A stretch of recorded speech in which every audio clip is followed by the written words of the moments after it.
find an unconscious patient who is not able to be ventilated appropriately, it may be from a foreign body airway obstruction. Two items in our toolbox that may help with this situation include the laryngoscope and the Magill forceps. The laryngoscope usually comes in two pieces, the handle and the blade. And there are generally two sizes of handles, one for the adult and one for the pediatric patient. The blades come in several sizes, either straight or curved. Both types of blades are used by advanced life support providers during intubation. However, at the BLS level, the curved blades are the ones that are to be used for foreign body removal. The Magill forceps comes in various sizes as well, larger for the adults and smaller for the pediatrics.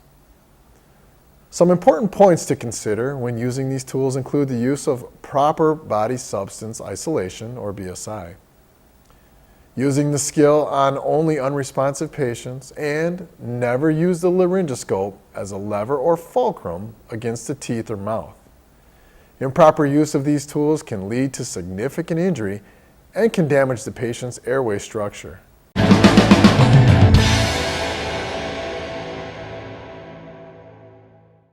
The steps for this skill include choosing the appropriate sized equipment based on the patient's size. Assemble the blade and the handle. Ensure that the light is bright and tightly secured in the blade. Position the patient's head in the sniffing position and hold onto the laryngoscope in the left hand. Insert the blade into the right side of the mouth and displace the tongue to the left while visualizing the obstruction. Holding the Magill forceps in the right hand, remove the obstruction. Visualize the airway for any other obstructions before removing the laryngoscope blade.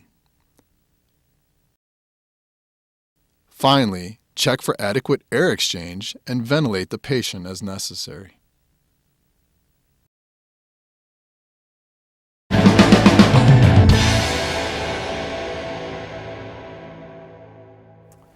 When using the laryngoscope and Magill forceps on pediatric or infant patients, use the same steps as an adult with some slight modifications. Hold the handle with the thumb, index, and middle fingers. On the infant, support the chin with the ring and little fingers of the left hand for leverage. From the cephalic position, insert the blade into the right side of your patient's mouth and displace the tongue to the left. Visualize the obstruction. Hold the Magill forceps in the right hand and remove the obstruction. Visualize the airway for any further obstructions before removing the laryngoscope blade. Finally, check for adequate air exchange and ventilate as necessary.